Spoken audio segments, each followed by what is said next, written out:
अगर आपका पीरियड 6-7 दिन से ज़्यादा रह के जा रहा है, उसमें आपको पूरे दिन में 6 बार 7 बार से ज़्यादा भी पैड बदलना पड़ रहा है, रात में भी उठ के पैड बदलना पड़ रहा है और पैरों में भी दर्द हो रहा है और पूरे कपड़ा में लग जा रहा है, तो इसको आपको नॉर्मल नहीं मानना है। कभी कभी महिलाओं को ये भी कन्फ्यूज़न होता है कि कितना को ब्लीडिंग को नॉर्मल मानना है और कितने को अब नॉर्मल मानना है। तो इसको आपको अब नॉर्मल मानना है, ये नॉर्मल नहीं है। तो इसके लिए आपको अपने डॉक्टर के से ज़रूर जा कर के मिलना चाहिए, सलाह लेना चाहिए कि क्या प्रॉब्लम है, क्या प्रॉब्लम आगे हो सकती है। ये प्रॉब्लम को आप हल्के में नहीं ले। तो आइए इस प्रॉब्लम के बारे में डिटेल में बात करूँगी। Hello everyone, I am doctor Suman और इस वीडियो में महिलाओं से जुड़ी समस्याओं के बारे में सीरीज चल रही है। तो इसी टॉपिक पे बात करेंगे कि महिलाओं में पीरियड में ज़्यादा ब्लीडिंग होने की क्या क्या समस्याएं हो सकती है। तो सबसे पहले अगर आपको पीरियड में बहुत ज़्यादा ब्लीडिंग आ रहा है तो इसकी वजह से आपको कमज़ोरी, वीकनेस, थकान, कोई भी काम में मन नहीं लगेगा, आपको सुस्ती सी लगेगी, आपको खाना खाने की भी इच्छा नहीं होगी और धीरे धीरे आपको कमज़ोरी होती जाएगी और ये एनीमिया का भी कारण हो सकता है। तो इसको आपको अपने डॉक्टर से ज़रूर मिलना है। अगर ये प्रॉब्लम आपको हो रही है तो आप एक बार गायनेकोलॉजिस्ट की सलाह ज़रूर लें और उनसे चेकअप करवाएं कि क्या दिक्कत है। अगर आपको एंडोमेट्रियोसिस है, यानी कि बच्चेदानी की अंदर की लेयर मोटी हो जाती है, परत जो है मोटी हो जाती है, उसके कारण भी पीरियड्स में हैवी ब्लीडिंग होती है। कभी कभी बच्चेदानी में सूजन हो जाती है, पेल्विक इन्फ्लेमेटिक डिजीज यानी कि PID हो जाती है, जिसके कारण भी आपको पीरियड के टाइम पे हैवी ब्लीडिंग होगी। और PCOD, PCOS की अगर समस्या से आप परेशान हैं तो इसमें भी बहुत आपको हैवी ब्लीडिंग होती है। या फिर आपका हीमोग्लोबिन का लेवल कम हो गया है तो इस वजह से भी पीरियड में काफ़ी हैवी ब्लीडिंग आ सकती है। आपको अगर थायराइड की समस्या है, TSH आपका बॉडी में लेवल बढ़ गया है तो ये आपको हैवी ब्लीडिंग कराने का सबसे मेन कारण है।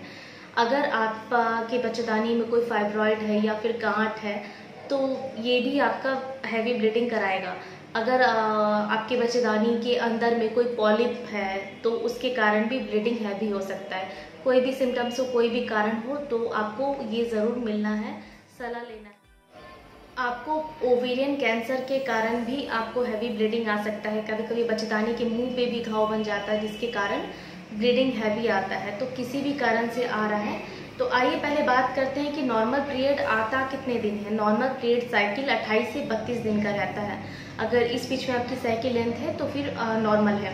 लेकिन आता है अगर नॉर्मल पीरियड तो आपको 3 दिन से 5 दिन रह के जाना चाहिए। अगर 5 दिन से ज़्यादा रह रहा है, 7 दिन या फिर उससे ज़्यादा रह रहा है तो वो अब नॉर्मल है। और इसमें आपको ब्लीडिंग कितना हो रहा है, कितने अमाउंट में आपको ब्लीडिंग हो रहा है, पूरे दिन में आप 3 से 4 पैड बदली कर रही हैं तो फिर ठीक है। आपको 30 ml के आसपास ब्लीडिंग होता है। लेकिन अगर आपको 80 ml से भी ज़्यादा ब्लीडिंग हो रहा है, जैसे आपको पीरियड में 80 ml से 70 से 80 ml के अमाउंट में ब्लीडिंग होना चाहिए, अगर उससे ज़्यादा हो रहा है तो वो उसको अब नॉर्मल मानेंगे। और उसके बाद उसमें क्लॉटिंग भी आ रहा है और ये 7 दिन से भी रह के ज़्यादा जा रहा है तो इसको अब नॉर्मल मानना है। तो आइए बात करते हैं इसका ट्रीटमेंट क्या है, कैसे इसको डायग्नोस्ट करेंगे। अगर आपको ये सारी प्रॉब्लम है और आपका पीरियड कभी 10 दिन, कभी 15 दिन, कभी 6 दिन, कभी 7 दिन रह के जा रहा है और आपको पैरों में भी दर्द रहता है, आपको ब्लीडिंग भी काफ़ी हैवी हो रहा है, आपको क्लॉटिंग भी आ जा रहा है, तो ये सिम्टम्स है जो आपको इग्नोर नहीं करना है। ये प्रॉब्लम्स के सिम्टम्स होते हैं। तो इसके डायग्नोस्ट में कैसे क्या करते हैं, डॉक्टर के पास अगर आप जाएंगी तो सबसे पहले आपका ब्लड टेस्ट करके देखेंगे कहीं आपको कोई हार्मोनल इम्बैलेंस तो नहीं है, एस्ट्रोजन प्रोजेस्टेरोन का लेवल बॉडी में इम्बैलेंस तो नहीं हो गया है, कहीं इसके कारण तो नहीं ब्लीडिंग आपको हैवी हो रहा है। आपका थायराइड का लेवल चेक करेंगे, आपका CVC काउंट चेक करेंगे।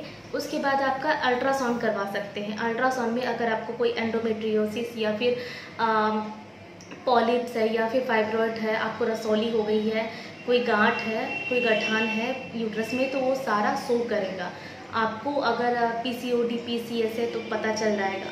कभी कभी पैपस्मेयर से भी पता चलता है कि ओवेरियन कैंसर के सिम्टम्स आ रहे हैं तो वो स्टार्टिंग में डायग्नोस्ड हो जाते हैं पैपस्मेयर टेस्ट से।